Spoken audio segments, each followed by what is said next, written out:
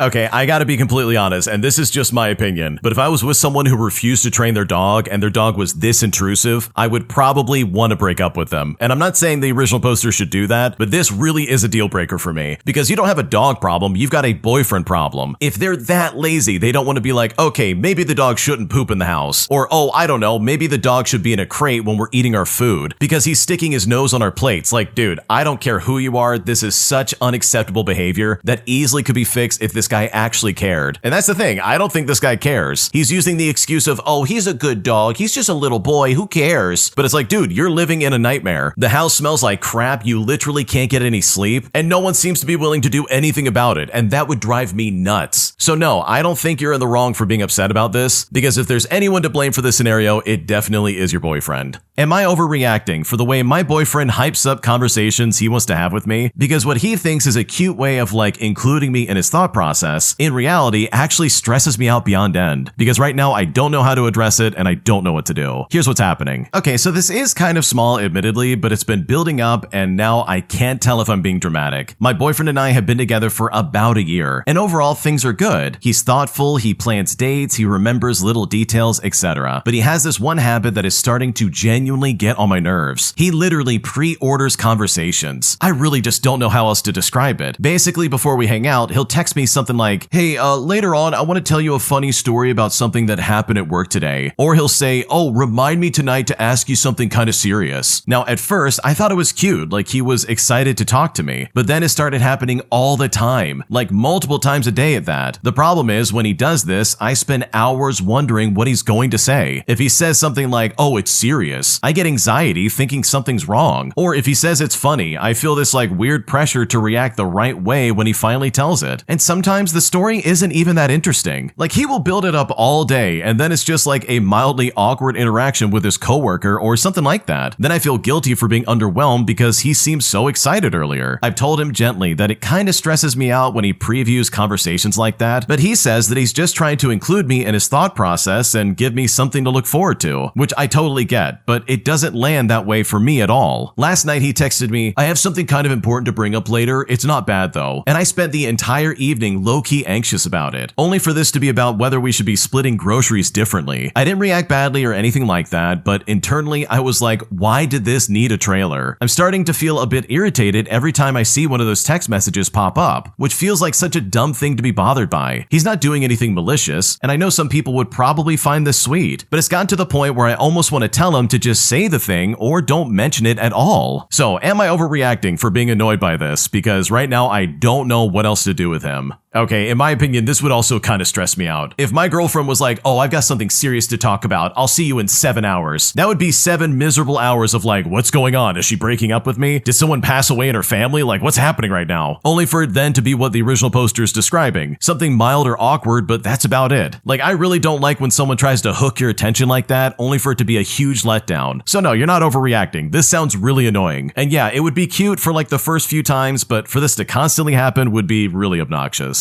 My entitled neighbor is constantly invading my space, as he is constantly trespassing on my property under the false pretense of him being helpful and being a good neighbor. But after telling him multiple times to get lost and leave us alone, I'm finally at my breaking point because right now I really don't know what to do. Here's what's happening. Okay, I want to say that I already know this could be worse and it's not the end of the world, but it's like death by 1,000 cuts to my patience with this guy. He simply doesn't comprehend the concept of boundaries. He lives in a crappy apartment building next door to us, and our homes are separated by a small grass of lot that we own. He takes the liberty of coming onto our property, helping us without asking, and I know I'm petty and I'm mean, but I honestly hate it. I come from a rural area where you have privacy, you have separation, and you don't just take the liberty of going onto your neighbor's property, but for some reason, because this is a town, people just tolerate it. He's been told by my fiance, both kindly and not so kindly, to please stop. We could take care of our own stuff, but it just simply doesn't sink in. The family tries to guilt trip us for being irritated because according to them, he has such a big heart. But this is coming from people who don't have an unwelcome dude lurking around the exterior of their home every chance he gets. So seriously, I don't really care what they have to say. He comes onto our property and goes behind our shed to retrieve our garbage and recycling bins at 8 o'clock in the morning, literally the day before trash pickup, and then drags them onto our driveway to the street. And the entire time, he's freaking our dog out, who then barks and wakes me up on Sundays. He once took the liberty of cleaning up while we weren't home, and even raked an area of our grass in our backyard between our shed and home, not even on the property line. Plus, he ripped out a shrub that my fiance and I planted together. He trimmed weeds on the other side of our home that borders the other neighbor. I even saw him later that day on his hands and knees in the grass in front of our house, literally rearranging the little flags we had stuck in the ground. This dude has, on multiple occasions, walked up to my car in my driveway to initiate friendly, stupid conversation, and he does this as I'm coming in or going out. One time, I came home literally in the middle of a breakdown where I was crying and I was so upset over something, and he walked to my driver's side door between my car and my house and proceeded to lean on my house, obliviously carrying on a conversation and apparently being too dumb to recognize that I was upset. Like, this dude is clueless, and I eventually had to go away in my car just to get away from him. Another time is from the other day when we had our first snow. He literally comes into our driveway that goes between our house and our grass lot and proceeds to clear the snow off my work vehicle. And it's like, dude, don't touch my cars, but especially don't touch the work vehicle. And he also does the same for my personal vehicle on the street in front of our house, where he even ran his gloves and brush across the paint. Like, I was literally fuming. Well, this morning I literally snapped. It's 6:30 in the morning on a day that I get to sleep in, and I hear scraping outside because he's shoveling the 1 centimeter of snow that fell on our stretch of the sidewalk right outside the bedroom window. So he's literally just scraping the shovel endlessly on the asphalt because apparently he has nothing better to do. I then hopped out of bed and came downstairs.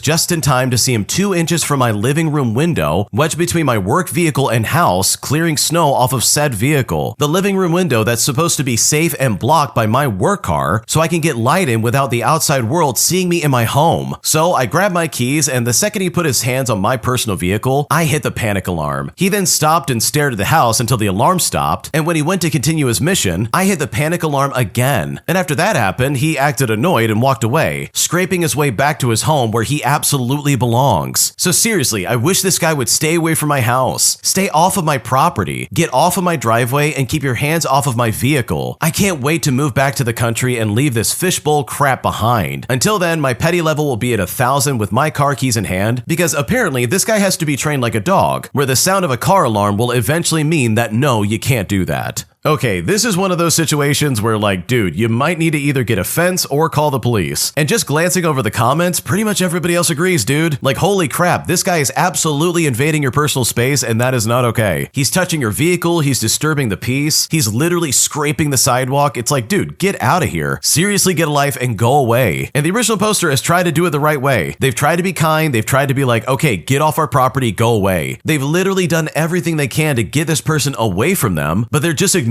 it and being like, oh, I'm gonna be a good neighbor and scrape your driveway at 6:30 in the morning. Like, dude, you're not a good neighbor if you do that. You're a terrible neighbor, and I hate you if you do that. So yeah, in my opinion, it might be time to escalate this further, where this guy absolutely gets in trouble with the law. Because regardless of his intentions, this is incredibly creepy, and you absolutely do not deserve to live like this in the slightest. If you like Am I the Jerk, you're probably going to love Am I the Genius. Check it out, link down below in the description. Also, go to amithejerk.com/submit if you would like to submit your own stories. Am I the jerk for telling my friends and family that I'm broke just because I'm tired of them constantly asking me for money? Here's how it all went down. Okay, so I've had several instances in my 20s where friends and family members borrowed money from me. Well, either they've never paid me back, or I had to really pressure them just to get the money. Well, the problem is that everybody knew that I make decent money, and they knew that I made a habit of saving. So when they got hard up, they would come to me like an ATM machine. They'd be like, oh, come on, man, I know you've got the money. Then I get the hard luck sob story, followed up by them saying, oh, I'll pay you back when I can. So I decided to open up a new bank account, and I only put about $20 in the savings, and then I put enough money in the checking for bills, groceries, and just something to spend in that day. That way the account looked like it only had a few bucks left. So when people would hit me up for money, I would just say to them, sorry, I'd like to help you out, but money's tight right now. And then when they would give me crap about it, I would log into that account and I would show them. But thankfully they would go away all dejected. Well, after a few years of this, people started asking where my money went. And obviously I'm not going to tell them the truth, like putting it in savings or investments. So I would say something like, oh, I got some beer, or I went to the club, or I went to the casino, stuff like that. And not only did they believe me because that's exactly what they did, but eventually they were lecturing me about not wasting my money. Well, eventually I got married and I filled my wife in on the situation, and she also thought it was really funny. Anyways, my sister came over for Halloween, and she actually made some comment about how glad she was that I learned to be more responsible with my money. And it's here that my wife started laughing and just spilled the beans.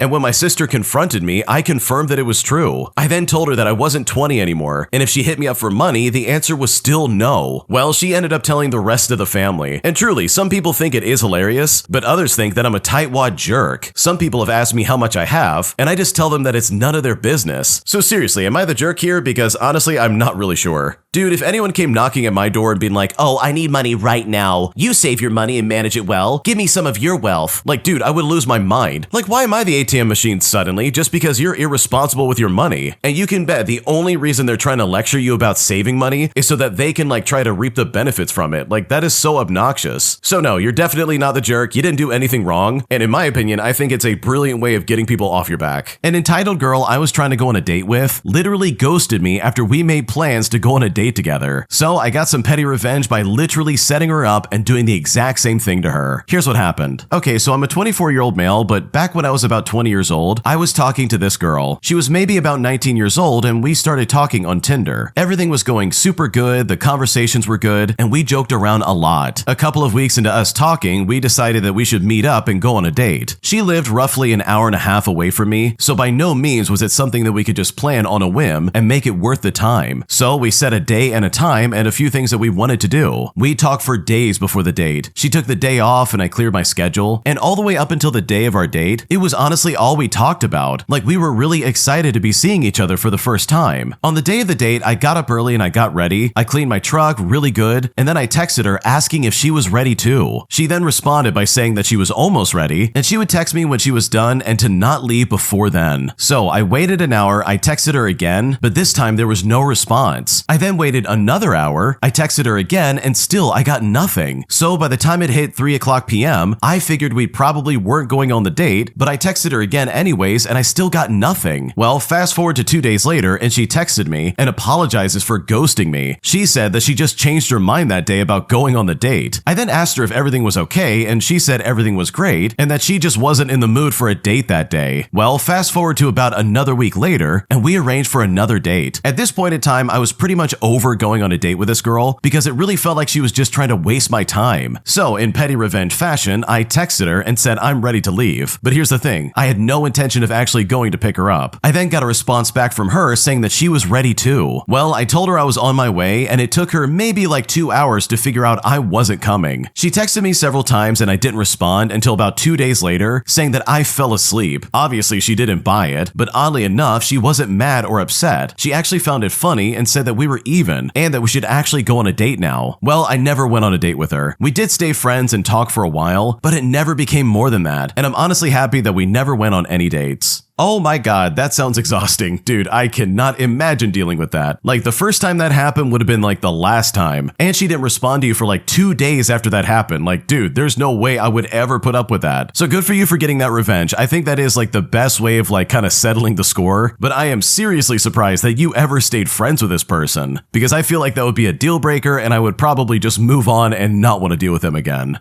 Am I evil for wanting to leave my boyfriend after he got into a motorcycle accident and broke his hip? Because right now I really don't find him attractive anymore and at this point I don't know what to do. Here's what's going on. So my boyfriend and I have been dating for around 5 months and we had been friends for years before this, so I thought that he would be someone I could trust getting into a relationship with. Well, midway through the summer, he decided to spend 90% of his savings on a motorcycle and we rode it all the way out until last month when we got into an accident. Before the accident, we were having some issues. He had just moved in with me about 5 weeks prior, and yes, I know this is super quick and I'm an idiot, but that's on me. And also, he gets mad over little things incredibly easy, like if my puppy goes to the bathroom on the floor. If he can't find something, he suddenly just lashes out, and it makes me feel like it's my fault and like I have to help him find whatever it is he's looking for, even though he always says that he's not getting mad at me and that he's just mad overall. I had been telling him how much his short temper was bothering me, and it seemed like he was working on fixing it for a little bit, but then we got in this accident. We were going straight through an intersection and the person going left just stopped in front of us and we simply didn't have time to move, so we hit pretty much head on. I was then thrown to the other side of the intersection, shockingly with only minor injuries. My boyfriend broke his hip, so he had to be taken to the hospital, and after this I got charged with possession of stolen property because something on his bike was stolen. I have PTSD from dealing with the law before, so this was extremely anxiety inducing for me, especially after just being thrown off of a bike. And if you saw how the bike looked, you'd be shocked to see I was able to walk away from it. When this first happened, I was in shock, of course, and I just wanted to be done with everything. He was begging me to come and see him, and I couldn't because originally I had a communication ban, which was banned later that night, but that's the reason why I didn't see him the first day. But the next day when I went, it was like something hit me. I saw him in the hospital bed all broken, in a room that smelled like dirty diapers and sweat, because there's 2 other bedridden old people sharing the same ward, and I hate to say it, but I got really turned off. I told him I can't take care of him and he can't expect me to do that. And the first night, I sent his dad to go check on him, and he got mad about that because he only wanted me. I only stayed for like 2 hours and then returned almost every day for the next week to see him, even falling asleep in the hospital bed with him at a couple of points. The hospital is kind of far from my house. I mean, we live in a big city with lots of traffic, so it can take up like an hour just to get to the hospital, and this is even when it's not rush hour. And on top of that, I don't drive, so I have to take Uber. And by the way, it costs a lot for me to do that. We're talking like $100 there and back. I basically took the entire summer summer off of work to spend time with him, and I spent a lot of my own savings in that time, so I was already down on funds when that happened. For reference, I'm a dancer. He knew this, of course, always, but he thought that when we started dating, I would quit and he would take care of me. Now, I agreed to this, but his job requires physical labor, and now with his injury, he can't work anymore. But regardless, he still doesn't want me to do my job. I don't know if he expects me to just sit inside spending all of my savings, but I can't do that. I've been broke so many times and I just won't do it again. Now, I feel bad to say this, but with him being like this, it's like all the things I fell for with him are just completely gone. We used to ride the bike and go out every day in the summertime, and I know this is toxic, but he would punch any guy for even talking to me the wrong way. And in fact, he would do anything for me. And right now, it's like caring for a geriatric patient. I have to empty out his urine bottles in the morning because he can't get up in the night to go to the bathroom. Like, I literally have to do everything now. And I was under the impression going into this relationship that he would be taking care of me, but now it's the opposite. And there's literally nothing he can do for me. Like, I'm not attracted to this. And I feel like a jerk for saying that. What I'm nervous about is that if I ride this relationship out and spend all my savings, what if when he gets better, he goes right back to having those angry outbursts that he was having before? He has been a lot better with them since the accident, and I would say it's only like 2 or 3 times where he's lashed out. So I know he's trying, but it's like everything I liked about him is now gone. So what am I holding on to? He can't give me the same kind of attention. He can't pick me up and kiss me and take me out for food. Literally nothing. Like, I hate this so much. So am I a bad person for thinking like this, or should I just leave him and move on with my life? Because right now I don't know what to do. Okay, personally, I think you both suck in this story, and I want to explain why. For starters, look at your perspective as the original poster. Seriously, you just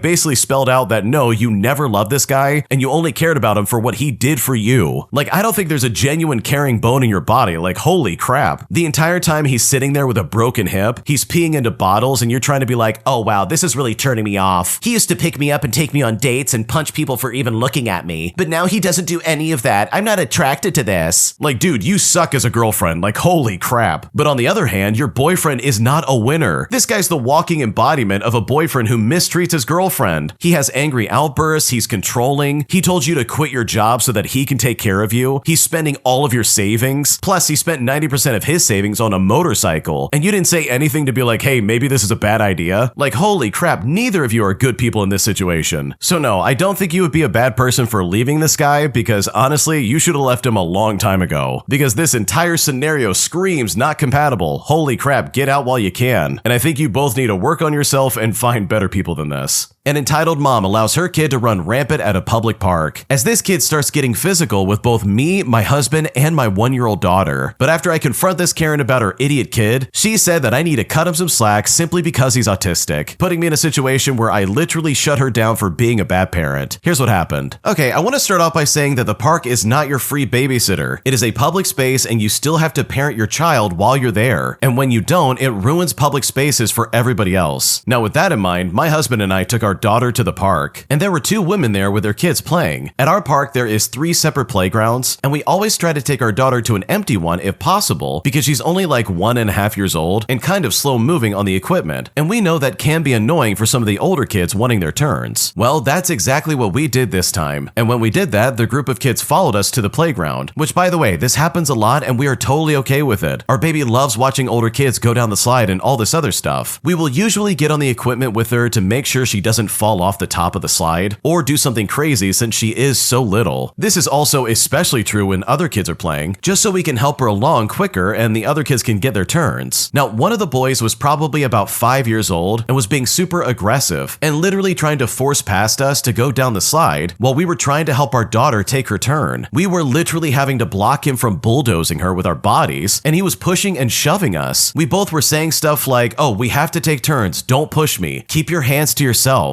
and yet the moms were close by but literally did nothing about this. Well, with this, we decided to take our daughter to one of the other empty playgrounds, and as soon as we are on our way, he starts running to the same playground. I then turn around and go to a different playground, and he literally follows us around 4 times doing the exact same thing each time. He was wanting the specific slide our daughter's going down, being pushy about it too, putting his hands on us. Finally, we're at the top of one of the taller slides, and he is literally shoving my husband and I both, and we're just trying to keep him off our daughter daughter, and he's even arguing with us, telling us to let him through and all this other crap, and we're saying keep your hands to yourself and that it's not your turn. Now at this point, it is unsafe for my daughter, and I'm tired of the mom just ignoring this. I ask the kid who his mom is, and he tells me, and so I yell to the mom and I tell her that her kid is literally shoving us and won't stop. But the mom just looks at me and says, okay. And at this point, I am super mad. I go down the slide with my baby and she walks over to me and says, oh, he's been tested for autism multiple times, so maybe consider that before you get an attitude about it. And I basically told this lady that, hey, I'm sorry you're going through that, but I do not care what he has going on. His behavior is unacceptable. This woman then proceeds to just act like I'm being crazy for saying anything to her and says stuff like, oh, you need to understand that he's autistic. He's a kid and you're at the park. But I stand firm saying I don't care. He can't put his hands on me or my baby. I then ask her, would you be okay if some kid followed you around, shoving your literal baby around? She then asked me how many times he put his hands on us and suggests that next time I let her know the first time that it happens. But here's the thing, she literally doesn't tell her kid to stop. She doesn't address it with him. She just keeps repeating to me that he's autistic. And honestly, I don't know what to tell you. At this point, I'm beyond frustrated and I lose my cool a little bit. And I tell the mom that if her kid has so many issues that she is aware of, then maybe she needs to be a little more active in her parenting, especially when she's in public with other kids around. And on top of that, I said that I feel bad for her son. We then left the park after that, but I genuinely could not believe that happened. Now, here's the thing. I am a pediatric registered nurse, and I have so much compassion for kids with all types of disabilities, but it is so crazy to claim that your child should just get to do whatever he wants and put his hands on strangers just because he's autistic. If I had a child that struggled like that, I would be paying very close attention to keep my child safe. You never know how a stranger or another child's gonna react, especially when your kid gets physical with them. I'm all for accommodations, but I will not enable behavior like that, especially when it's directed at my child. I genuinely don't care what circumstances you have going on. Your kid does not get to repeatedly put their hands on other people. Just because your child is possibly neurodivergent doesn't mean that you're entitled to let them do whatever they want and put their hands on other people. What it does mean is that you are more likely going to have to work harder and be more active than the typical parent. And sure, this isn't fair, but those are the cards that you're dealt. I don't know where this sense of entitlement came from, that everyone has to deal with your kid's aggressive behavior in public, but just as a public service announcement, I'm not enabling that kind of stupid behavior. So if you don't want people to catch an attitude, then get off your lazy butt and actively watch and parent your kid. Okay, I love this so much because the original poster is 100% correct. If your kid really has so many needs and they've got things that are going on that are really hard for them to deal with, then you as the parent need to step up and really help them, because a 5-year-old is not going to be able to regulate themselves. And it's so funny to me that the original poster is like, dude, you cannot use this as an excuse, which is exactly what this mom was trying to do. She tried to act like, oh yeah, my kid's acting up. Well, he's autistic, so you got to cut him some slack. And it makes me wonder how many times she's brought that line up, how many times she's guilt tripped people for even saying anything about it. So yeah, I love the original poster and what they did, because that's exactly how you should handle it, especially with a mom who clearly is not taking care of her kid.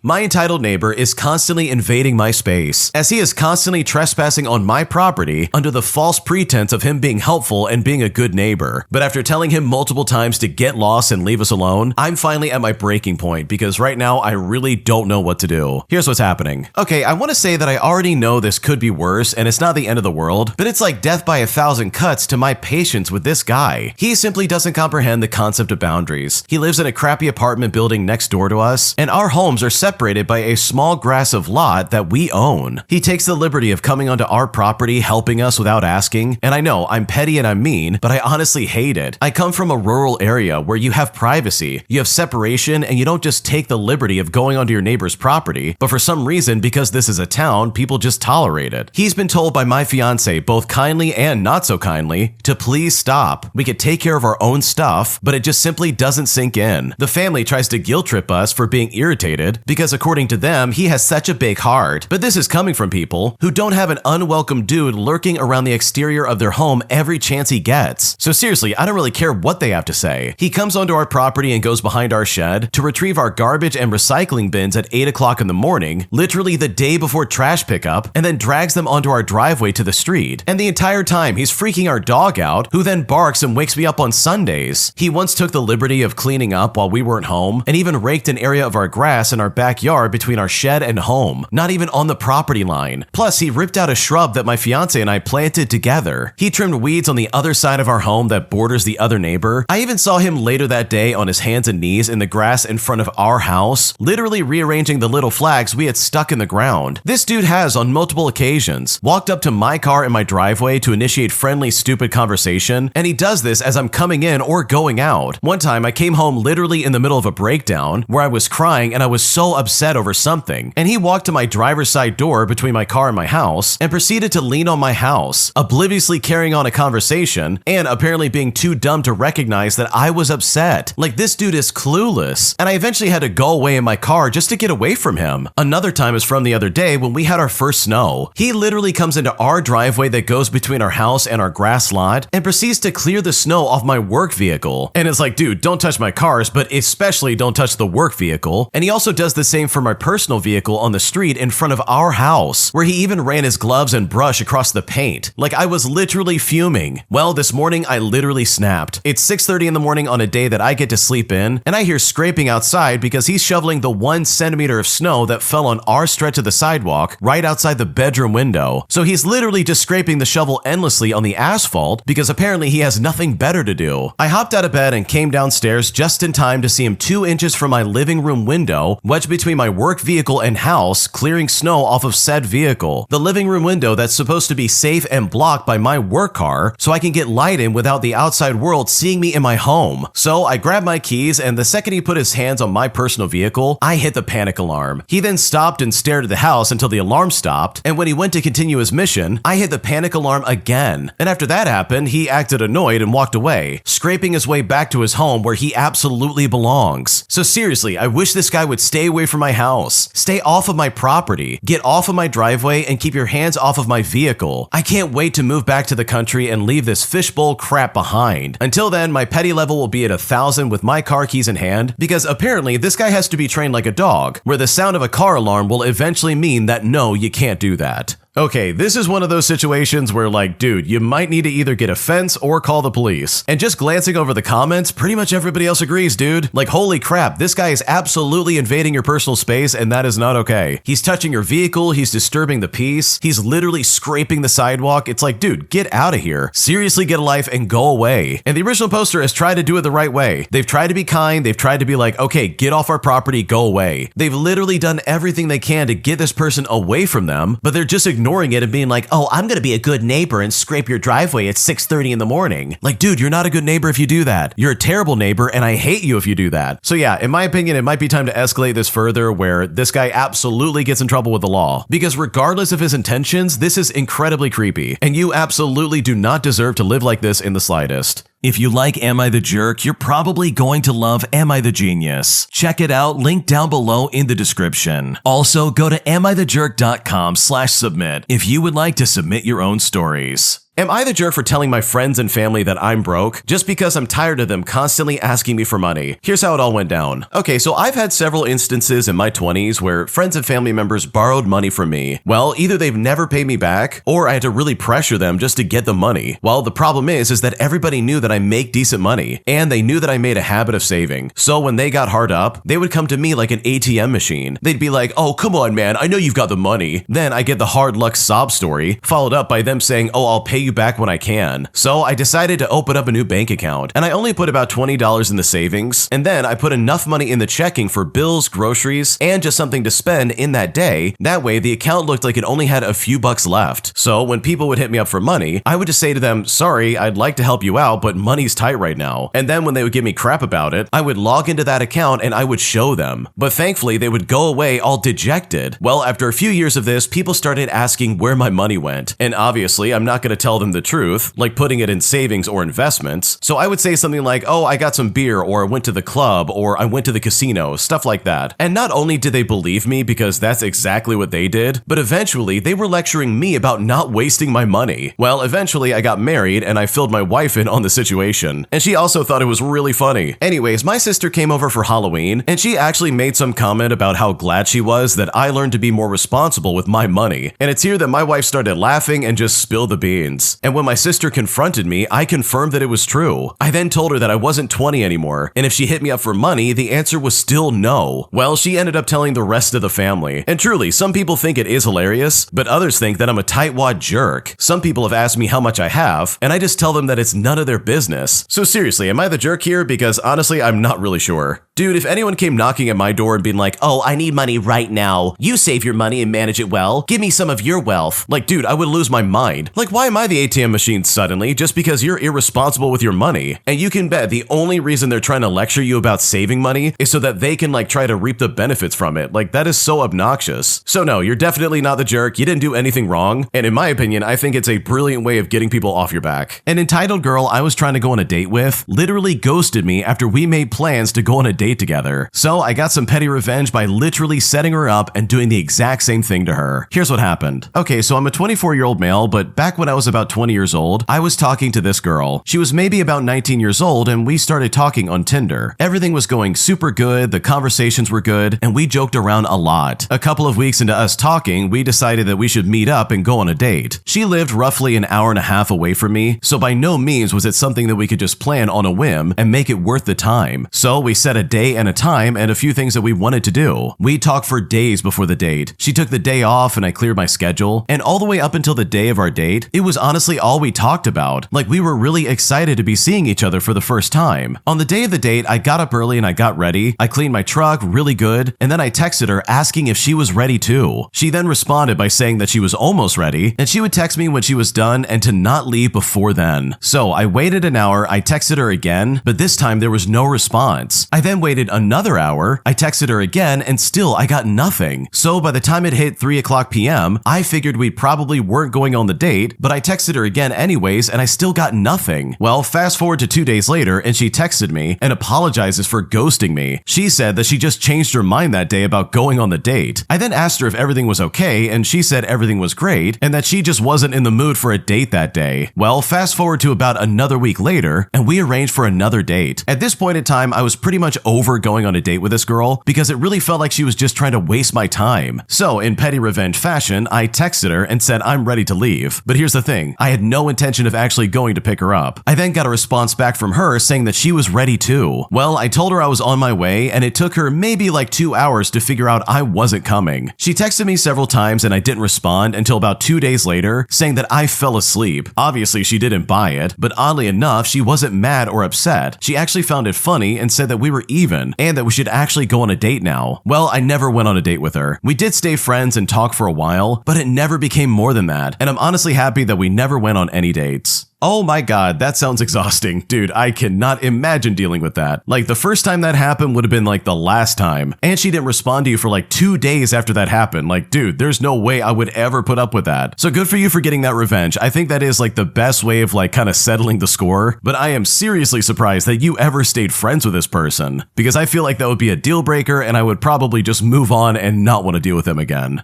Am I evil for wanting to leave my boyfriend after he got into a motorcycle accident and broke his hip? Because right now I really don't find him attractive anymore, and at this point I don't know what to do. Here's what's going on. So my boyfriend and I have been dating for around 5 months, and we have been friends for years before this, so I thought that he would be someone I could trust getting into a relationship with. Well, midway through the summer, he decided to spend 90% of his savings on a motorcycle, and we rode it all the way out until last month when we got into an accident. Before the accident, we were having some issues. He had just moved in with me about 5 weeks prior, and yes, I know this is super quick and I'm an idiot, but that's on me. And also, he gets mad over little things incredibly easy, like if my puppy goes to the bathroom on the floor. If he can't find something, he suddenly just lashes out, and it makes me feel like it's my fault and like I have to help him find whatever it is he's looking for, even though he always says that he's not getting mad at me and that he's just mad overall. I had been telling him how much his short temper was bothering me, and it seemed like he was working on fixing it for a little bit, but then we got in this accident. We were going straight through an intersection, and the person going left just stopped in front of us, and we simply didn't have time to move, so we hit pretty much head on. I was then thrown to the other side of the intersection, shockingly with only minor injuries. My boyfriend broke his hip, so he had to be taken to the hospital, and after this I got charged with possession of stolen property because something on his bike was stolen. I have PTSD from dealing with the law before, so this was extremely anxiety inducing for me, especially after just being thrown off of a bike. And if you saw how the bike looked, you'd be shocked to see I was able to walk away from from it. When this first happened, I was in shock, of course, and I just wanted to be done with everything. He was begging me to come and see him, and I couldn't because originally I had a communication ban, which was banned later that night, but that's the reason why I didn't see him the first day. But the next day when I went, it was like something hit me. I saw him in the hospital bed all broken, in a room that smelled like dirty diapers and sweat, because there's 2 other bedridden old people sharing the same ward. And I hate to say it, but I got really turned off. I told him I can't take care of him and he can't expect me to do that. And the first night, I sent his dad to go check on him, and he got mad about that because he only wanted me. I only stayed for like 2 hours and then returned almost every day for the next week to see him, even falling asleep in the hospital bed with him at a couple of points. The hospital is kind of far from my house. I mean, we live in a big city with lots of traffic, so it can take up like an hour just to get to the hospital, and this is even when it's not rush hour. And on top of that, I don't drive, so I have to take Uber. And by the way, it costs a lot for me to do that. We're talking like $100 there and back. I basically took the entire summer off of work to spend time with him, and I spent a lot of my own savings in that time, so I was already down on funds when that happened. For reference, I'm a dancer. He knew this, of course, always, but he thought that when we started dating, I would quit and he would take care of me. Now, I agreed to this, but his job requires physical labor, and now with his injury, he can't work anymore. But regardless, he still doesn't want me to do my job. I don't know if he expects me to just sit inside spending all of my savings, but I can't do that. I've been broke so many times and I just won't do it again. Now, I feel bad to say this, but with him being like this, it's like all the things I fell for with him are just completely gone. We used to ride the bike and go out every day in the summertime, and I know this is toxic, but he would punch any guy for even talking to me the wrong way. And in fact, he would do anything for me. And right now, it's like caring for a geriatric patient. I have to empty out his urine bottles in the morning because he can't get up in the night to go to the bathroom. Like, I literally have to do everything now. And I was under the impression going into this relationship that he would be taking care of me, but now it's the opposite. And there's literally nothing he can do for me. Like, I'm not attracted to this, and I feel like a jerk for saying that. What I'm nervous about is that if I ride this relationship out and spend all my savings, what if when he gets better, he goes right back to having those angry outbursts that he was having before? He has been a lot better with them since the accident, and I would say it's only like 2 or 3 times where he's lashed out. So I know he's trying, but it's like everything I liked about him is now gone. So what am I holding on to? He can't give me the same kind of attention. He can't pick me up and kiss me and take me out for food. Literally nothing. Like, I hate this so much. So am I a bad person for thinking like this, or should I just leave him and move on with my life? Because right now I don't know what to do. Okay, personally, I think you both suck in this story, and I want to explain why. For starters, look at your perspective as the original poster. Seriously, you just like basically spelled out that no, you never loved this guy, and you only cared about him for what he did for you. Like, I don't think there's a genuine caring bone in your body. Like, holy crap. The entire time he's sitting there with a broken hip, he's peeing into bottles, and you're trying to be like, oh wow, this is really turning me off. He used to pick me up and take me on dates and punch people for even looking at me, but now he doesn't do any of that. I'm not attracted to this. Like, dude, you suck as a girlfriend. Like, holy crap. But on the other hand, your boyfriend is not a winner. This guy's the walking embodiment of a boyfriend who mistreats his girlfriend. He has angry outbursts. He's controlling. He told you to quit your job so that he can take care of you. He's spending all of your savings. Plus, he spent 90% of his savings on a motorcycle. And you didn't say anything to be like, hey, maybe this is a bad idea. Like, holy crap, neither of you are good people in this situation. So no, I don't think you would be a bad person for leaving this guy, because honestly, you should have left him a long time ago. Because this entire scenario screams not compatible. Holy crap, get out while you can. And I think you both need to work on yourself and find better people than this. An entitled mom allows her kid to run rampant at a public park, as this kid starts getting physical with both me, my husband, and my 1-year-old daughter. But after I confront this Karen about her idiot kid, she said that I need to cut him some slack simply because he's autistic, putting me in a situation where I literally shut her down for being a bad parent. Here's what happened. Okay, I want to start off by saying that the park is not your free babysitter. It is a public space, and you still have to parent your child while you're there. And when you don't, it ruins public spaces for everybody else. Now, with that in mind, my husband and I took our daughter to the park, and there were 2 women there with their kids playing. At our park, there is 3 separate playgrounds, and we always try to take our daughter to an empty one if possible, because she's only like 1.5 years old and kind of slow moving on the equipment, and we know that can be annoying for some of the older kids wanting their turns. Well, that's exactly what we did this time, and when we did that, the group of kids followed us to the playground, which, by the way, this happens a lot and we are totally okay with it. Our baby loves watching older kids go down the slide and all this other stuff. We will usually get on the equipment with her to make sure she doesn't doesn't fall off the top of the slide or do something crazy since she is so little. This is also especially true when other kids are playing, just so we can help her along quicker and the other kids can get their turns. Now, one of the boys was probably about 5 years old and was being super aggressive and literally trying to force past us to go down the slide while we were trying to help our daughter take her turn. We were literally having to block him from bulldozing her with our bodies, and he was pushing and shoving us. We both were saying stuff like, "Oh, we have to take turns, don't push me, keep your hands to yourself," and yet the moms were close by but literally did nothing about this. Well, with this, we decided to take our daughter to one of the other empty playgrounds, and as soon as we are on our way, he starts running to the same playground. I then turn around and go to a different playground, and he literally follows us around 4 times doing the exact same thing each time. He was wanting the specific slide our daughter's going down, being pushy about it too, putting his hands on us. Finally, we're at the top of one of the taller slides, and he is literally shoving my husband and I both, and we're just trying to keep him off our daughter. And he's even arguing with us, telling us to let him through and all this other crap. And we're saying keep your hands to yourself and that it's not your turn. Now, at this point, it is unsafe for my daughter, and I'm tired of the mom just ignoring this. I ask the kid who his mom is, and he tells me, and so I yell to the mom and I tell her that her kid is literally shoving us and won't stop. But the mom just looks at me and says, "Okay." And at this point, I am super mad. I go down the slide with my baby and she walks over to me and says, "Oh, he's been tested for autism multiple times, so maybe consider that before you get an attitude about it." And I basically told this lady that, hey, I'm sorry you're going through that, but I do not care what he has going on. His behavior is unacceptable. This woman then proceeds to just act like I'm being crazy for saying anything to her and says stuff like, "Oh, you need to understand that he's autistic. He's a kid and you're at the park." But I stand firm, saying I don't care. He can't put his hands on me or my baby. I then ask her, would you be okay if some kid followed you around, shoving your literal baby around? She then asked me how many times he put his hands on us and suggests that next time I let her know the first time that it happens. But here's the thing, she literally doesn't tell her kid to stop. She doesn't address it with him. She just keeps repeating to me that he's autistic. And honestly, I don't know what to tell you. At this point, I'm beyond frustrated and I lose my cool a little bit. And I tell the mom that if her kid has so many issues that she is aware of, then maybe she needs to be a little more active in her parenting, especially when she's in public with other kids around. And on top of that, I said that I feel bad for her son. We then left the park after that, but I genuinely could not believe that happened. Now, here's the thing. I am a pediatric registered nurse, and I have so much compassion for kids with all types of disabilities, but it is so crazy to claim that your child should just get to do whatever he wants and put his hands on strangers just because he's autistic. If I had a child that struggled like that, I would be paying very close attention to keep my child safe. You never know how a stranger or another child's gonna react, especially when your kid gets physical with them. I'm all for accommodations, but I will not enable behavior like that, especially when it's directed at my child. I genuinely don't care what circumstances you have going on. Your kid does not get to repeatedly put their hands on other people. Just because your child is possibly neurodivergent doesn't mean that you're entitled to let them do whatever they want and put their hands on other people. What it does mean is that you are more likely going to have to work harder and be more active than the typical parent. And sure, this isn't fair, but those are the cards that you're dealt. I don't know where this sense of entitlement came from, that everyone has to deal with your kid's aggressive behavior in public. But just as a public service announcement, I'm not enabling that kind of stupid behavior. So if you don't want people to catch an attitude, then get off your lazy butt and actively watch and parent your kid. Okay, I love this so much because the original poster is 100% correct. If your kid really has so many needs and they've got things that are going on that are really hard for them to deal with, then you as the parent need to step up and really help them, because a 5-year-old is not going to be able to regulate themselves. And it's so funny to me that the original poster is like, dude, you cannot use this as an excuse, which is exactly what this mom was trying to do. She tried to act like, oh yeah, my kid's acting up. Well, he's autistic, so you got to cut him some slack. And it makes me wonder how many times she's brought that line up, how many times she's guilt-tripped people for even saying anything about it. So yeah, I love the original poster and what they did, because that's exactly how you should handle it, especially with a mom who clearly is not taking care of her kid.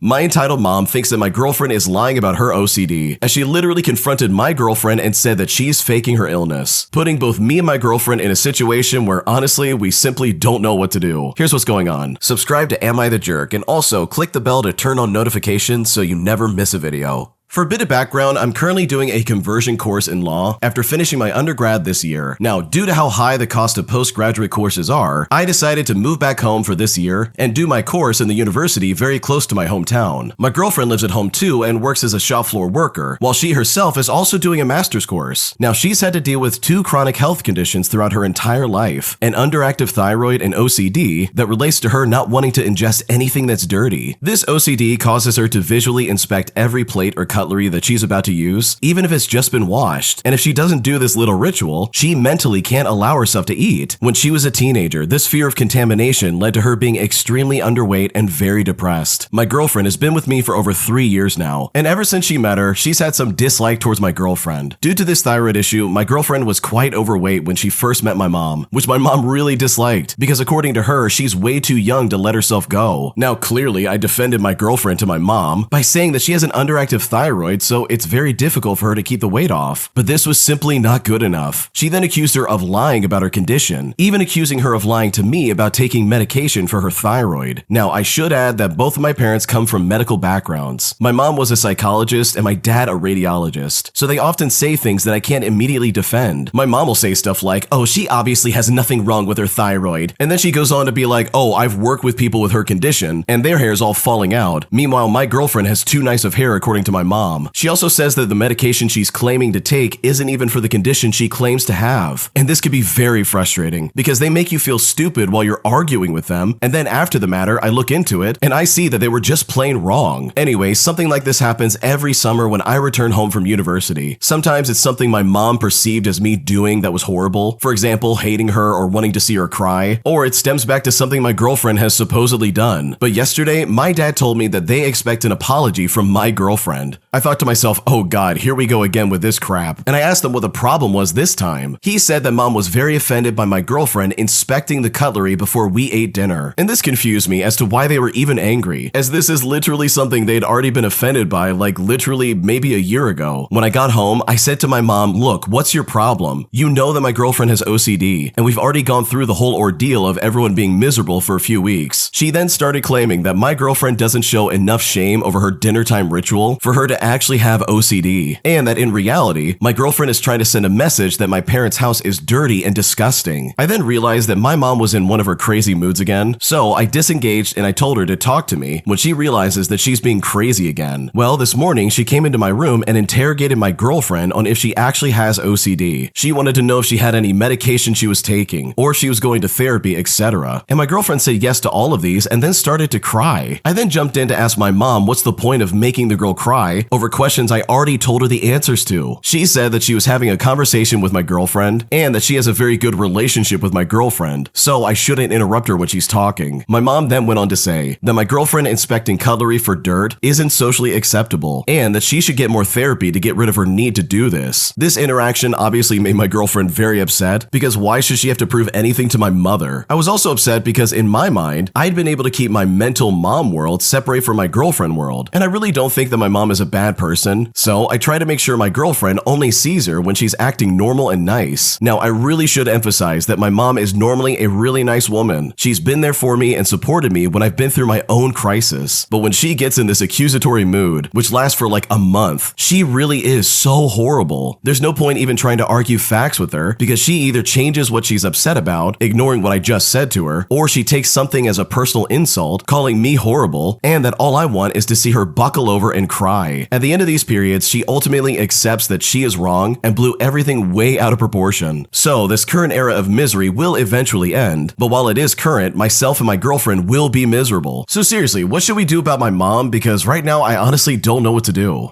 Yeah, your mom sounds like a piece of work. I would be very frustrated with this if I was in your shoes, and I don't blame you for being pissed off. Especially when you consider how toxic and intrusive she's acting right now. Like seriously, this is messed up. She has no right to talk to your girlfriend like that. Like think about it for a second. She's going up to your girlfriend and being like, "Oh, you're faking your OCD." And it's like, dude, I don't care if you were a psychologist or not. You don't just go up to someone and be like, "Oh, you're faking it. I can absolutely prove it too." And then start dissecting everything they say. So yeah, your mom's a piece of garbage. I'm so sorry you're dealing with that. And hopefully your girlfriend doesn't have to deal with that for much longer, because the way your mom's acting is absolutely a choice. If you like Am I the Jerk, you're probably going to love Am I the Genius. Check it out, link down below in the description. Also, go to amithejerk.com/submit if you would like to submit your own stories.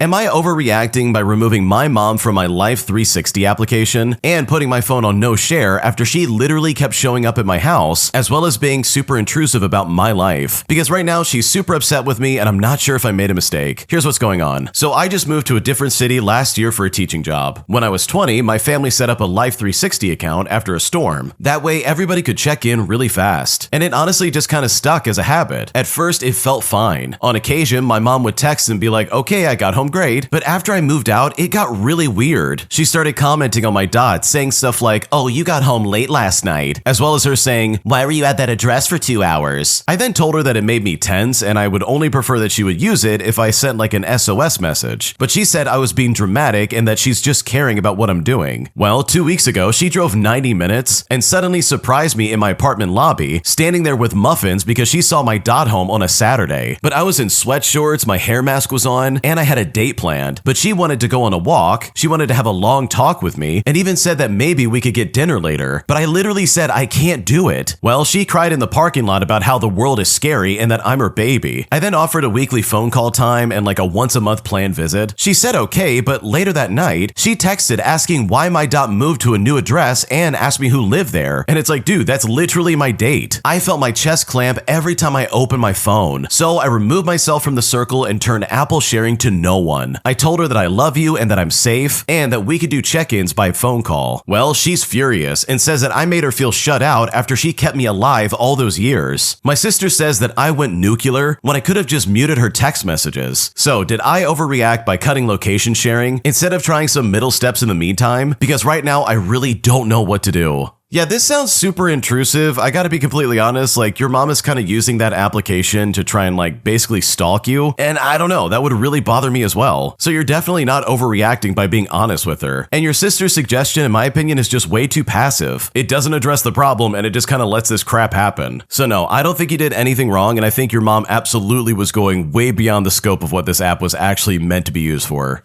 An entitled thief literally tries to steal right in front of me at the convenience store I work at. But after doing such a terrible job and after getting caught, this guy makes a break for it and just runs away, proving once and for all that this guy is a very crappy thief. Here's what happened. Okay, so this just happened and it honestly just makes me want to roll my eyes. The convenience store was pretty dead until this one guy comes in and looks around the store for a bit. We have a small display of chargers and USB cords by the exit door, and it's here that he grabs a random one and proceeds to look around the store for a bit more. Well, it looked like he was getting ready to leave and was heading to the exit. Now, I happened to be walking over in that direction to do a cleaning task as he was literally headed to the door. The charger he grabbed was sticking right out of his pant pocket, as well as a small thing of ice cream sticking out from his sweatshirt pocket. He didn't even do a very good job at hiding them. He was just opening the door and about to step out when I asked him if he was going to pay for them. And it's right here that I busted him. He visibly flinched and turned around and attempted to play dumb. He asked me, pay for what? But I told him the charger and ice cream not so subtly sticking out of his pockets. He then said to me, oh yeah, I put them there because my hands were tired and I needed to rest them. But I didn't believe him at all. He then reluctantly followed me to the counter and I scanned the items. I told him his total and he put a card in the card reader, and guess what? It didn't even go through. It was completely declined. He then asked me if he could wait outside to wait for his partner to send him the money to pay for it. But he didn't really wait for me to answer him because instead, he ran out the door and just booked it, which proves to me once and for all that this guy was a really crappy thief. Yeah, you've got to be in a really crappy place in your life where you can't afford a charger and an ice cream sandwich. Like, come on, dude. What is going on right now? Like, get a job or something. Holy crap. Dude, I seriously can't stand people who steal. Like, that is so frustrating. Here you are just trying to work and do your job, and this guy straight up tried to steal from you. Like, that is so obnoxious. So I'm really glad that you caught him because this guy absolutely deserved to get shut down. Am I the jerk for not checking my phone when a friend in my group bailed to meet up with us and didn't actually show up to the cinema like we were expecting? Because right now he is freaking out on me and I seriously just don't know what to do. Here's what's happening. Okay, so me and 4 of my friends finally managed to hang out after over a year of everyone being slammed with work or some kind of relationship. Now, we all agreed to meet at this indie cinema doing a marathon of a movie series that we once watched together in college. And right next to the cinema is a cafe that we practically live in. I messaged the group saying, let's meet up at the cinema early to grab seats, and I really thought that everybody would know the drill. Two of us showed up at the same time, and since the theater wasn't open yet, we went to the cafe to hang out for a bit and sent a photo in our group chat. Well, our other friend that I'll call Rick for the sake of the story showed up a bit later but walked straight into the theater since it was open, and by that time we were already there, and we figured that he'd realize and come over. But our last friend, who I will call Mark, never even showed up. Well, about 20 minutes in, I noticed my phone was still on silent from work, and I saw one missed call from Mark. It turns out he had been sitting in his car in the rain, looking for us outside the cinema, didn't see anybody, didn't even try to call anybody else, and just decided that we had ditched him. He went home and later sent a bunch of angry text messages and a long voice message full of frustration and swearing. And it's here that he said that we ghosted him and that he was sick of being the afterthought. Now, I even offered to pay for a ticket to the next showing, but he said it was too late and just refused. So am I the jerk for not checking my phone and assuming that he would know that we left the cafe and went to the cinema when it opened? Because right now I really don't know what to do. No, this is definitely not your fault. Does Mark know how to tell time? Like, what's going on right now? The guy's trying to sit there and be like, oh wow, nobody was here. You all basically abandoned me and I'm just an afterthought. And from the sounds of it, it doesn't seem like anybody in that group feels that way about Mark. So no, you're not the jerk. This guy clearly made like no effort to show up or call anybody else and is now somehow blaming this on you and pretty much everybody else. And that is super toxic in my opinion, and I think that's completely unnecessary. My dad's new wife won't stop calling herself my kid's second mom, because after she said that in front of a bunch of my family members, I decided to put my foot down and correct her in front of everybody, humiliating her in the process, but also setting some clear boundaries that I'm sure she will never forget. And at this point, I'm wondering if I'm the jerk because I think I pissed off a lot of people in the process, and I'm honestly not sure what to do. Here's what happened. For starters, I'm a 32-year-old female and I have a 4-year-old daughter. My ex and I share custody and things are pretty normal. My dad got remarried last year to a woman who I will call Heather, who's 45 years old, and ever since then, she's been acting like she wants to speedrun being a parent to my kid. Now, at first, I didn't really mind, but she started introducing herself to people as my daughter's second mom, or as her bonus mom. My daughter barely knows her and only sees her maybe like twice a month. My daughter calls her Grandma Heather, which Heather absolutely hates, because she says it makes her feel old, and honestly, that is not my problem. Well, we had a family dinner recently, and my daughter tripped and scraped her knee. I was already walking towards her when Heather suddenly ran over, picked her up, and said something like, oh, come here, mommy has you. And when she said this, everybody froze. I then told her not to call herself that ever again. And when I said that, she got defensive and said that she loves my daughter like her own, and that I should be grateful my daughter has extra support. Later that night, my dad texted me saying that I embarrassed her and that I should apologize because she's trying her best. But I straight up said no, because calling herself my daughter's mom is crossing a line that I'm literally not okay with. And now, as a result, my dad's upset, Heather's crying, and my brother says that I could have said it nicer. Meanwhile, my ex said it was harsh but understandable. So seriously, am I the jerk here? Because right now I don't know what to do. Dude, your dad's new wife is weird. Who in their right mind would be like, oh yeah, I'm your daughter's bonus mother. And by the way, I'm gonna say that in public. Like, dang, you really want to embarrass yourself in front of everybody, don't you? Because I am right there with the original poster, dude. I would absolutely call that crap out. There's no way I'm gonna let that slide. Like, that is some weird behavior. So no, you are not the jerk. Your dad's new wife is kind of weird. And the fact that anybody's upset with you about this situation, in my opinion, is completely crazy.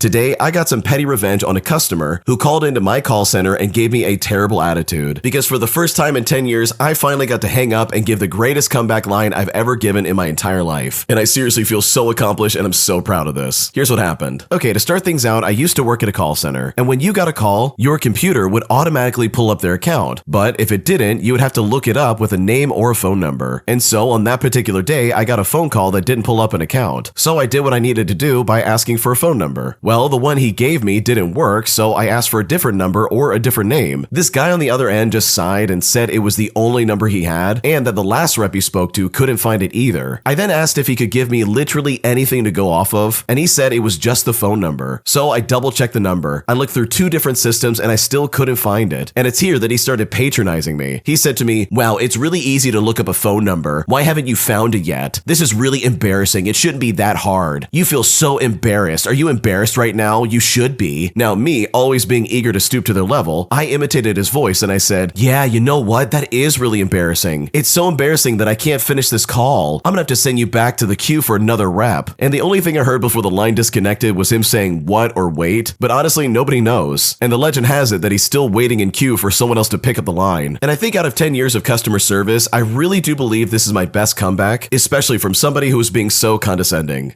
Dude, I relate to this on a spiritual level because I worked in a call center at one point, and holy crap, people are so rude on the phone. I think there's something about like not seeing the person like in front of you that gives you this weird kind of bravery to say whatever you want, and that's obnoxious. Like truly, that's super obnoxious. So I love the way the original poster handled this. I've had managers who don't allow you to do this, so the fact that you could hang up on them in the first place, in my opinion, is a huge deal because nobody deserves to get talked to like that, especially if they're going to be rude. Am I the jerk for refusing to pay my brother for gas and parking money after he left me waiting in the car for like 30 minutes? Because even though I agreed to it ahead of time, I honestly feel really disrespected. And at this point, I'm not sure if I'm making a mistake. Here's what's going on. Okay, so this situation involves me, my twin brother, my older brother, and my friend who I will call Dave for the sake of the story. Dave bought discounted tickets to an amusement park from a colleague and invited the three of us to go with him. My older brother offered to drive and asked if we could split the cost of gas and the parking, to which I happily agreed. Now, the day of the amusement park was great. We literally had no issues there. But on the way home, my older brother decided that he wanted to stop at Burger King. Now, just for some important context, I currently have very little money. I'm a full-time student. I'm taking an extra year to finish my studies due to personal reasons, and my student financing hasn't come in yet. So I really need to be careful with my spending. And fast food just isn't something that I want to waste money on right now. And here's the thing. I've mentioned this to my brother and Dave multiple times. Like they really should have known this. I then told them that I didn't want Burger King and just prefer to eat something at home. When we parked, I asked if they could at least take their food to go so we could get home sooner. And I wasn't starving, but I was hungry, and I wanted to get home and make something cheap. Well, my older brother literally just said no. He got out of the car and then just walked inside, with Dave and my twin brother following with him. And you know what? I was really annoyed, so I stayed in the car. And worst of all, they were gone for like 30 minutes while I sat there waiting. We dropped Dave off afterwards and went home, and I didn't cause a scene or argue or even mention anything about not paying, but I just quickly decided at that moment that I wasn't going to pay any more because I felt my brother showed me zero consideration. A while later, my brother sent me a reminder message saying I still owed him for gas and parking, and that's when I wrote back explaining why I'm not paying and that he's not getting that money from me. Well, as you can probably guess, this caused a lot of tension, and even my mom got involved. She said to me, "You wrote a disrespectful message and I don't agree with how you're acting." And now I'm wondering if I even handled this correctly. Like seriously, am I the jerk here? Because right now this is all blowing up in my face. Okay, dude, yeah, you are 100% the jerk. You agreed to pay for parking and gas before you guys left for this trip. So for you to do a 180 simply because you're pissed off that they went to Burger King for 30 minutes, like that doesn't give you permission to be like, "Oh, I'm not gonna pay now, and you can't make me." Like, dude, if I was your older brother, I would be super pissed. So yes, I really do think the original poster's the jerk, and they absolutely need to pay up. My entitled mom is constantly making my birthday all about her, as she always tries to find some way to monopolize my birthday where it has everything to do with her and nothing to do with me. And truly, after dealing with this for so many years, I am so sick of this. Here's what happens. Okay, so last week it was my birthday and my mother did the unexpected. As usually, she would call me sobbing to get my attention. Like seriously, every year she acts like the victim because she doesn't get the attention she wants for my birthday. She will never ask me how I'm doing or what I would like or anything like that. She only thinks of how she feels. She whines and moans about her special day and basically act like I just don't even exist other than just an accessory. She already has a birthday, but it isn't enough. She literally has to monopolize mine as well. She called me early in the morning knowing that I hate waking up early and phone calls and being called spontaneously, and basically whined and wailed at the top of her lungs about how she doesn't get to feel close to her child anymore, all because I'm far away. Then she'll go on to ramble about what she would have wanted to do for my birthday if I was there, like eat steak and seafood, or even paint our nails, even though I don't even like doing those things. I don't live in the same city or even the same state as her anymore, so it's her only way of asserting control over my birthday. She and my father also sent me a gift of some money wired to my account, which is nice, but ever since I was a teenager, they never gave me a single actually thoughtful gift, and only gave me envelopes of money because they couldn't be bothered to find out what I actually liked. After wailing and moaning and complaining about how her child is so far away from her, I finally just cut her short because she tried to say how sad she is and started sobbing uncontrollably, at which point I just literally hung up the phone. And let's be honest, I really should have done it sooner, but I was entirely too groggy to even think straight, let alone even want to deal with her on my own birthday.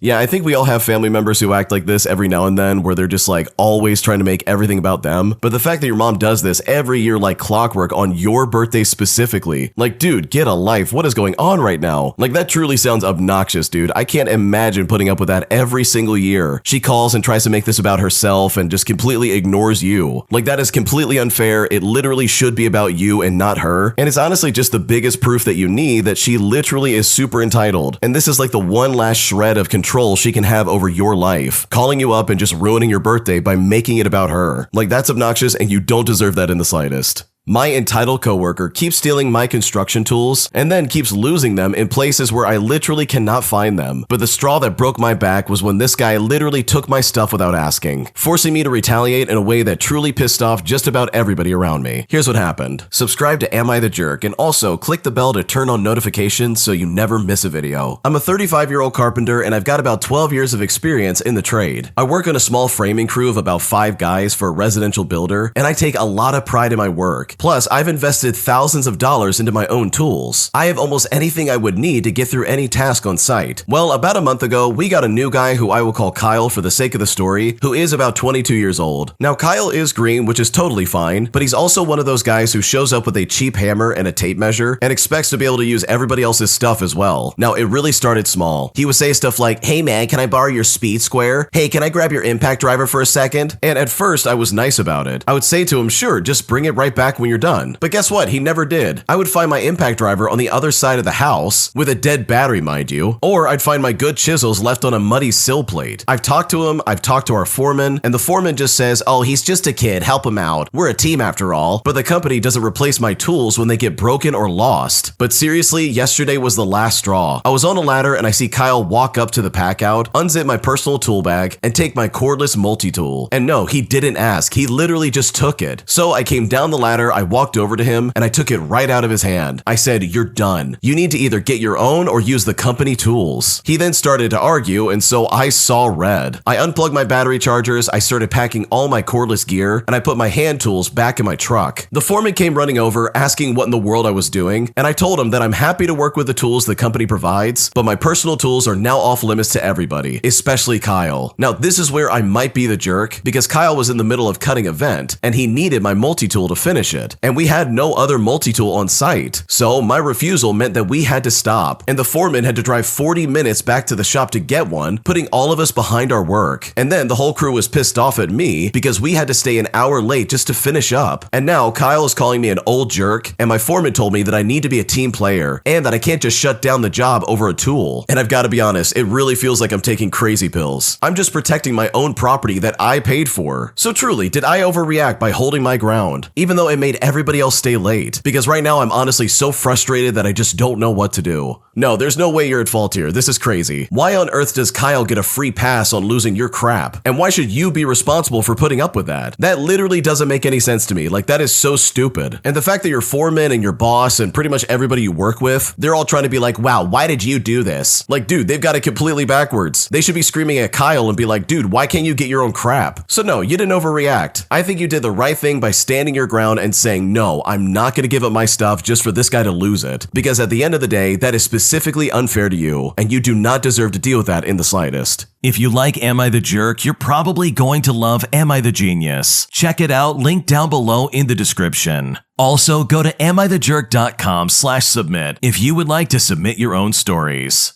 Am I the jerk for taking the train without my friend, all because she was late to the station? Because right now, I'm not sure if I made a mistake. Here's what happened. Okay, so the other day, I was on a trip to London for college, and I had to make my own way there. So I agreed with 2 of my friends in the same class that we would go together. We had to get 1 train and 2 tubes there, and this was the route our teacher advised us to get. Well, the night before, I checked the times for the first train, and there was only one at 8:15 in the morning. So I told my friends to arrive at 8 o'clock, which they all said was fine. The morning of the trip, I was up early, and so was my friend, who I will call Erin. In fact, she was messaging me at 6 o'clock in the morning to double check the train time, make sure we had everything we needed for the trip, etc. I walked to the train station and got there at about 8 o'clock, and on my walk, both my friends were messaging me asking if I was on my way. Erin was on her way too, and my other friend, who I will call Brittany, had been there since about 7:45. When I got to the train station, only Brittany was there, and we waited a bit for Erin, who said that she was close, but after a few good minutes, she still had not arrived. So I sent her a message, telling her to meet us on the platform.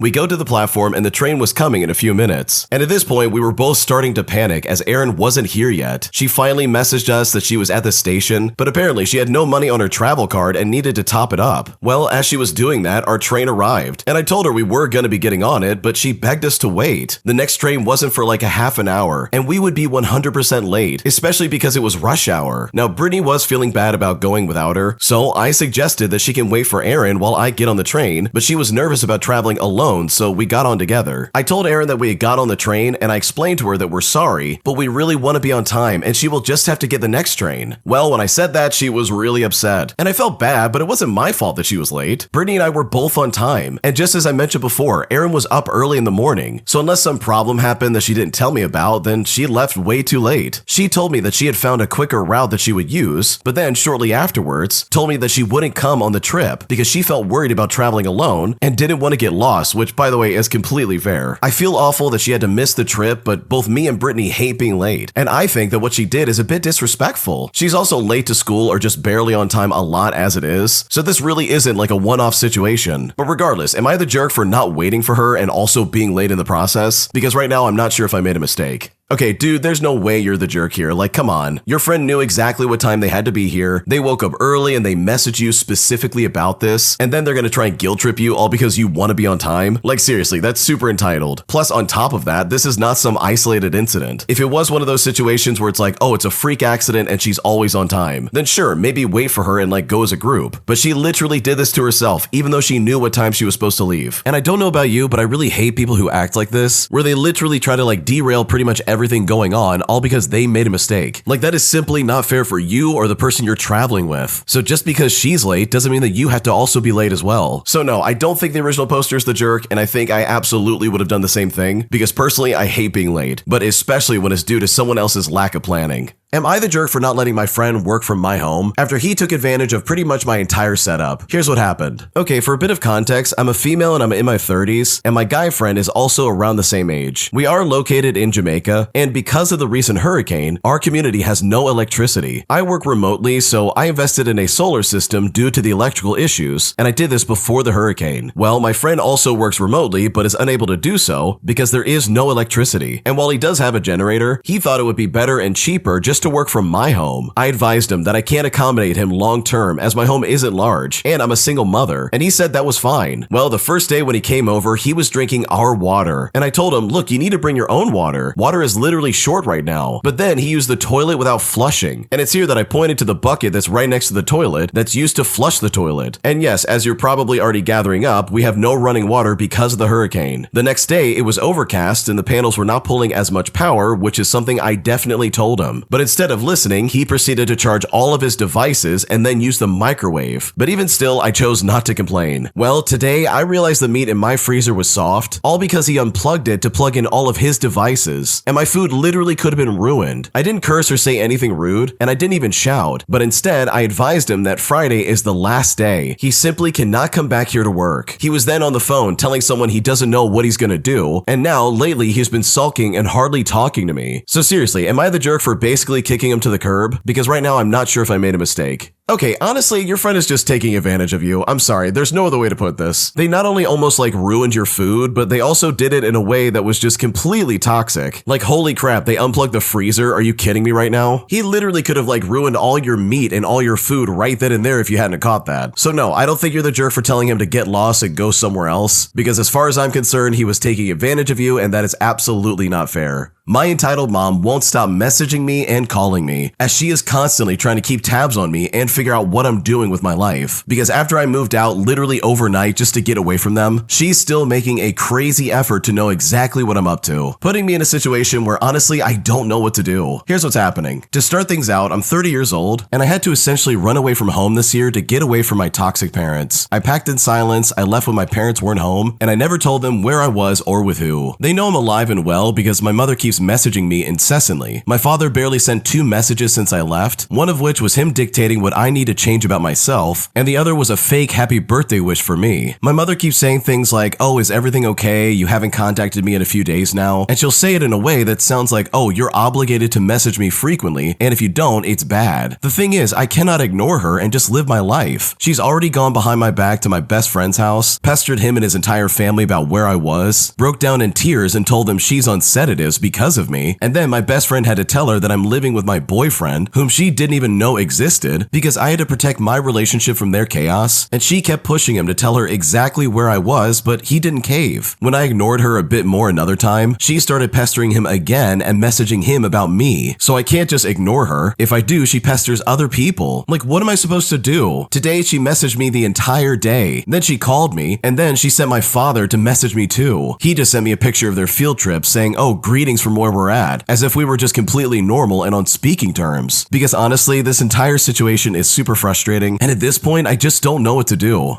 Okay, first of all, you do not have to live like this because this is crazy. Like, seriously, your mom needs to get out of your business. Like, you're 30 years old, you're allowed to live by yourself and away from them, especially if they're going to be this controlling about your life. Like, holy crap. So I think for me, I would start telling everybody exactly what my parents are doing. I would explain to my friends that they will probably be contacted at some point in the near future, and that unfortunately there's nothing I can do about it, nor do I condone that behavior. Because from the sounds of it, your mom sounds incredibly crazy and just a little bit controlling. And based on what you're describing, I can pretty much see exactly why you decided to move out. An entitled tour guide at a museum literally shoves an elderly couple out of the way just so they can cut ahead in line. So I decided to get some petty revenge by quite literally ruining this tour guide's entire tour. Here's how I did it. Okay, so last year I was on vacation with the family, and our trip took us to a very well-appointed museum in Greece. There was, of course, a line to get in, and we took our place in line and waited patiently as the line moved forward. Notably, it was actually a fairly quick pace, since the staff were moving us along pretty well. Then the tour guide showed up. And trust me, I get it. Tour guides have their tours, and they get paid to get them in quickly so that the tour can proceed, and so they can keep their timeline. But this lady, well, she didn't just jump the line. She smashed right through it and was very rude to the sweet elderly couple ahead of us. And trust me, I get it. You've got a group of 20 people that you're buying entry tickets for, but there was absolutely no reason to shove ahead of them that way. There were a few raised eyebrows around us when it happened, but the staff of the museum didn't seem to care. We'd been in line behind that couple for maybe about 20 minutes or so, and they were truly like the nicest people from Canada we've ever met. It rubbed us all wrong the way the tour guide acted. So we were a couple minutes delayed getting in and decided to do a little bit of payback for the lady's rudeness because the couple that was shoved away were too polite to say anything back. Well, cue my extreme interest in whatever the tour guide was about to lead her group in to look at. I was there with at least one of my children alongside me, right in front of whatever it is she was trying to describe to her tour group. At some points, I had all three of my kids with me, and we formed practically a wall between her and whatever it is she was trying to describe to her tour group. My kids were very willing participants in this, with my wife staying well away. She knew what I was doing and wanted absolutely no part of it. One of my kids recently did a Greek history course at university, so she was able to expound in some detail on some of the palaces and 3 full exhibition halls, which essentially means that, yeah, we were basically in her way. We talked as loud as a tourist group should, blocking her view, talking over her, and discussing questions between each other that distracted her. By the second exhibition hall, I looked her square in the eye, I smiled, and continued chatting with my kids. She knew that I was doing it on purpose, and when she tried skipping ahead, she found 2 of my kids waiting for her in the next room already in the way. They were already talking and blocking, and then I caught up, and we repeated all the questions they'd already covered. Eventually, we decided to catch up with my wife, and after the 4th exhibition hall, we finally let it go, figuring that we had done more than enough. I had a great tour of the museum, my kids and I had a great time talking about Greek history, and we have since laughed together a couple of times when discussing the combined action of petty revenge. Because if anyone deserved it, this tour guide absolutely did. Yeah, I don't like it when people push around old people or children, like that really is upsetting. And the fact that this tour guide literally did that all because they're like, "Oh, I've got a tour, you need to get out of my way." Like, that's crazy to me, and there's no good excuse. So good for you for wasting her time and making her life just a little bit more miserable, because this lady's actions were incredibly toxic and she deserved to get shut down. Today, I witnessed a full-blown Karen meltdown at a spa today, as this Karen was convinced that her massage therapist was switched out for someone else, as this lady went off in a way that honestly was just not justifiable, and if anything, kind of ruined my session today at the spa. Here's what happened. Okay, so I just had the most surreal encounter this morning at a spa. I didn't film anything because I don't record people without consent, but honestly, I probably should have. So, I arrived for a massage and I was sitting in the reception area. There were super calm vibes, there was soft music, there was Buddha statues, the whole peaceful setup. But then out of nowhere, this woman stormed in absolutely raging. From what I gather, she asked for a very specific masseuse, but during her session, she became convinced that they had secretly swapped the masseuse halfway through. She claimed something felt different and she demanded answers. But then this Karen says the classic line. She screams out, "I want to talk to a manager. Where is the manager?" And this is when it finally clicked. I was witnessing a real-life Karen in high definition. The staff were trying so hard to calm her down, but she refused to leave until the manager appeared. She just sat in the the lobby yelling at random moments. At one point, she even asked me if I'd been there before, and I low-key wanted to tell her that she was insufferable, but I didn't want to ruin my spa day even more. Plus, she did kind of seem crazy. But here's the best part. Because the staff denied her conspiracy about swapping massage therapists, she actually threatened to call the police so that they could check the cameras, and the staff couldn't help but laugh. Like seriously, surely the police have bigger fish to fry than a spa customer not getting the massage therapist that she wants. Also, there are no cameras in the massage rooms, obviously. They're literally only in the lobby. So what was she even talking about? I eventually went in for my massage, but for almost 40 minutes, we could still hear her shouting from all the way across the spa. It was certainly a spectacle, and she basically ruined pretty much everybody's session. Yeah, that's what I like to call someone who's probably going to get trespassed and then banned from that location. Who in their right mind would run around and be like, oh, I want to talk to a manager. You guys swap people out. I could feel the difference. But it's like, dude, you're about to feel the sidewalk as you walk back to your car. Like, what's going on right now? Because I'm right there with the original poster. Anytime some weirdo is freaking out in public and they're trying to get other people involved, you really do just want to give them a piece of your mind and be like, oh man, you really suck. But obviously you can't because, God, they might actually be crazy. Especially if they're getting mad over like these crazy conspiracy theories. Am I the jerk for returning my mother-in-law's borrowed necklace after she made some offhand comments that honestly just kind of rubbed me the wrong way? Because right now she's trying to claim that she's just embarrassed over this whole situation, even though I literally just want her to stop. Because right now this is getting weird and I'm just not sure what to do. Here's what's going on. To start things out, I'm a 32-year-old female and I borrowed a delicate vintage necklace from my mother-in-law, who I will call Evelyn for the sake of the story, and I did this for my niece's baptism last month. She said to take it and bring it back next week, and so I wore it, I loved it, and I returned it washed and in the box. Evelyn then looked at it and joked in front of the family by saying, "You made it look prettier than I do. Maybe you should keep it." And when she said this, I just kind of laughed it off, but later she kept making similar quips. She would say stuff like, "Well, if you like it, I'd rather it live with you." Well, at Thanksgiving, she started wearing a different necklace and said to my husband, "I don't really care about that other one." Well, 2 days later, I found it in my dresser under a pile of clothing. Evelyn had apparently left it behind during a visit and said that she would come back for it, but she never did. I then messaged her asking if she wanted it back, and she replied by saying, "No rush." I offered to bring it to her, but she declined. But it was here in the meantime that I found evidence that she had been joking with other family members about me taking her stuff. Well, when I found this out, I felt incredibly uncomfortable, and I took the necklace back to her house and left it on her table. With the necklace, I left a note that says, "It's yours. I returned it because you asked me to. Please don't joke about it." And apparently she was furious I embarrassed her by confronting the issue and accusing me of being possessive. So seriously, with all things considered, am I the jerk for returning the necklace and asking her to stop making these kind of comments? Because right now I'm honestly confused and I just don't know what to do. Okay, dude, I would not worry about this for a second. Evelyn sounds like a weirdo who just wants to have drama of some kind. And so she literally left that box with you so she could be like, "Oh wow, look at what the original poster did. They keep taking my stuff behind my back. I can't believe them." It's like, dude, get a life. You're so weird for that. So in my opinion, I think you did the right thing. I think calling her out, if not just in like a private manner through a note, I think is a really good way of getting it across that no, you definitely are not going to talk to me like that. But also, I'm returning your stupid necklace, because it really seems like she's just trying to drama farm, and that is absolutely a waste of pretty much everybody's time. Am I the jerk for walking out of a family dinner after my wife told her family that I needed to apologize for embarrassing her? Because right now I'm still very pissed off and I just don't know what to do. Here's what's going on. Okay, so this blew up last night and I still feel like I'm losing my mind. So I went with my wife to her parents' house for a small family dinner. It was nothing fancy, just the usual Sunday thing, but the whole night she kept making these little comments about how I can't do anything right lately. It started as jokes, but then it turned into actual jabs. Her family just kind of laughed it off, and I stayed quiet because I didn't want drama at the table. Then once the desserts came out, her dad casually asked how our week was. My wife then says, "Well, it was fine except someone forgot to pick up the prescriptions again. But what else is new? He never listens." And yeah, she said this in front of everybody. I quietly said, "Well, I asked you to remind me because I was working late." She then rolled her eyes and said loud enough for everyone to hear, "See, he always has an excuse." When she said this, everyone went silent. I felt my ears burning. I just said to her, "I'm not doing this here." And then I stepped outside to cool down. When I came back in, the mood was tense. My wife pulled me aside and whispered that I had humiliated her by walking out and that I owed her and her parents an apology for making a scene. But I straight up told her I'm not going to apologize for removing myself from a situation where I was being mocked at the table. She then said that I was too sensitive and that her jokes were normal couple humor. Well, we drove home in silence, and she's now saying that I ruined the night and is waiting for me to apologize before she comes out of the bedroom. And honestly, I don't know if I overreacted or if I'm finally snapping after months of these little digs, because right now I honestly don't know what to do.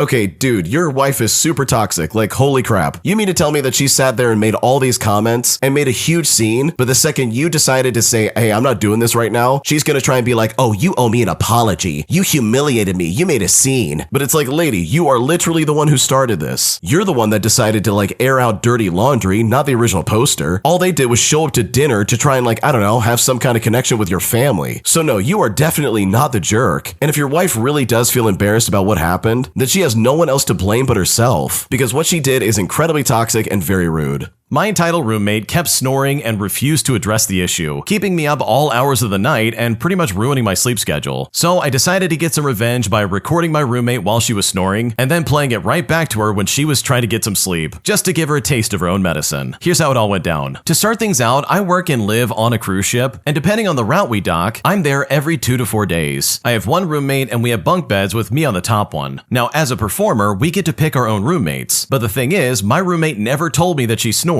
and she didn't tell me that she was super loud about snoring as well either. I tried earplugs, but those definitely didn't work, and I have big over-the-ear headphones and was playing music, and even then I could still hear her. I can even hear her over the ship docking, and our room is near the anchor, so it is really loud. Her snoring is not only loud, it's also concerning, because she chokes in her sleep as well. The first time I heard it, I almost fell out of my bunk to rush down and check on her, thinking that she was having some kind of medical emergency. I talked to her to see if we could come up with some kind of solution, and she basically just shot me down because she thought since she was sleeping fine, it wasn't a big deal. Also, it's important to note that it's really hard to change roommates unless something major happens, and snoring isn't considered one of those things, despite me voicing my lack of sleep. Now, I did my best to live with it, but I was fed up when I got done with a long workday, and I had to be up at 6 o'clock in the morning, and all this snoring only allowed me 2 hours of sleep. So I decided to get some petty revenge by recording her. The next day when I was going to the room for a break, she was there and said she was gonna take a nap. So I was like, okay. And as she laid down, I started playing her snoring. She immediately shot up and looked at me like I was insane, when all I did was stare at her, and she asked me to turn it off. But I just said to her, well, this is you snoring, and you said it's not a big deal, so why should I? Well, when I said that, she got really mad at me. She said some very choice words towards me, and then she leaves the room. So for about 3 days, whenever she tried to rest, I played her own snoring right back to her. Finally, I got called in for a meeting with our manager because my roommate was really mad at me. I explained my side of the story because my roommate failed to mention that she refused to address her snoring and made it seem like I was just playing loud noises just for the heck of it. My roommate's angry that the manager didn't fully take her side on things and even told her that she was being difficult by not trying to address her snoring and brushing off my need for sleep. But thankfully, we ended up getting moved with new roommates though, which definitely solved a lot of these problems.